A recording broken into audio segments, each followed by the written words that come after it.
I feel like something's different. I know. I changed my hair and different background because I am traveling. So everything's different. It went crazy. But I'm still ready to talk about Once Upon a Time. So let's talk about Once Upon a Time Season 6, Episode 13, Ill-Boding Patterns. Now, I don't have any quick thoughts, so let's jump right into Rumple's flashback. I think the flashback for me put in perspective a little bit of his relationship with Baelfire, especially since this was the early days of Rumple being the Dark One, so it looks like he was willing to give it a shot for Baelfire to not use all his magic. Unfortunately, Baelfire is the one who asked Rumple to kill Beowulf, which probably would have led to him being not as good as we've known him to be, and in order to save him, then Rumple gave him a memory potion that made him forget that he asked Rumple to kill Beowulf. And now Baelfire thinks that Rumple is the one who killed him, and he's like, "You're horrible." And then we're like, what? What? This changes everything. Like, Baelfire might have turned out really bad if it wasn't for Rumple, and we always thought he was like a bad dad. Aww.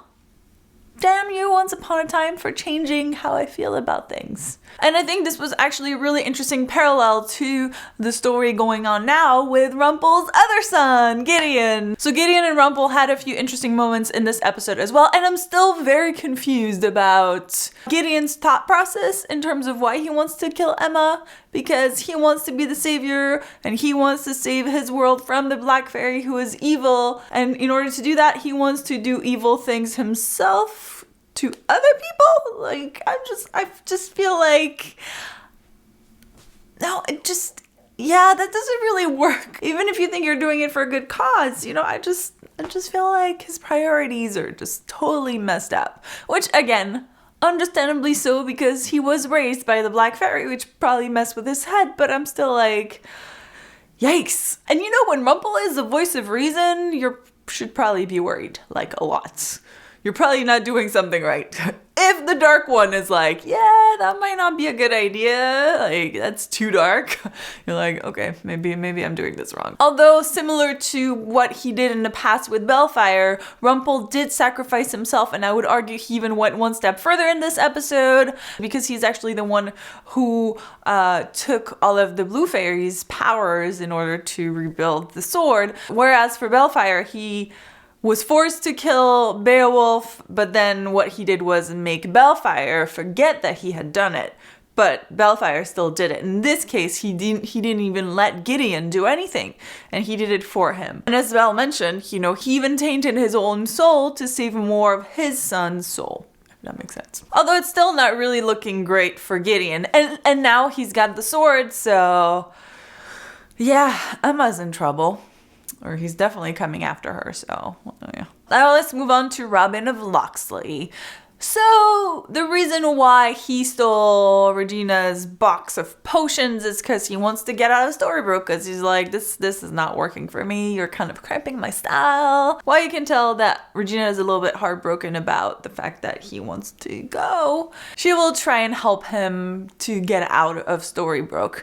But I think the most interesting part of the episode is, of course, the meeting of the evil queen and Robin Hood, and the evil queen snake bit, Robin, because he still had some of the potions, so she could, like, get rid of the spell that turned her into I was gonna say a vampire. No, wrong show, Sandrine, wrong show. Vampire Diaries is over. The spell that turned her into a snake, not vampire, snake. So she's not a snake anymore. And, I had been wondering about what it would be like for the evil queen when she would meet Robin, except that at the time I thought, well, if she saw, Robin Hood, which, I didn't realize he was Robin of Locksley then, but if she's gonna meet him, maybe he'll, like, make her nicer.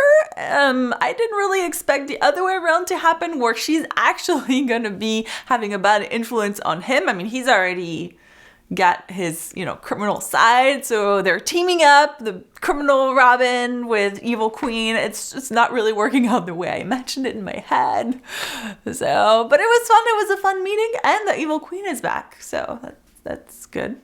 I mean, at least for us, it's good because it's fun to watch. And of course, I kept the best for last because Hook. Oh, sweet Hook. First of all, before I get to the really good part, I just really enjoyed his first interaction with Archie at the beginning when he's having this dilemma of, should I mention that I killed your grandfather?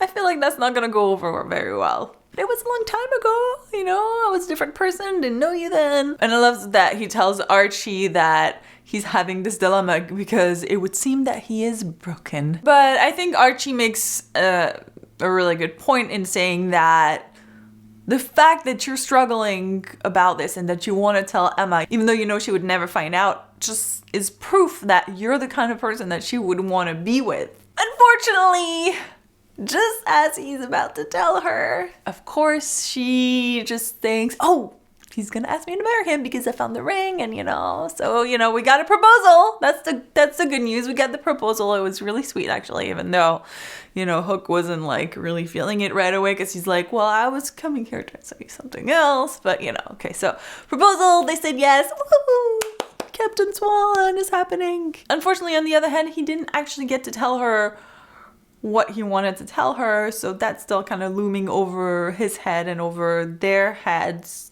Probably gonna come out at some point. I'm hoping that he eventually tells her and that it doesn't come out any other way because we know that's gonna be bad. But it seemed like he was gonna tell her, so fingers crossed. Of course, I would love to hear what you thought of this episode, so let me know in the comments. Did you love the proposal as much as I did? And what do you think of Gideon? How is that gonna work out? Next week, it looks like we're getting a showdown between the Evil Queen and Regina, so I can't wait for that. It's gonna be awesome. I hope.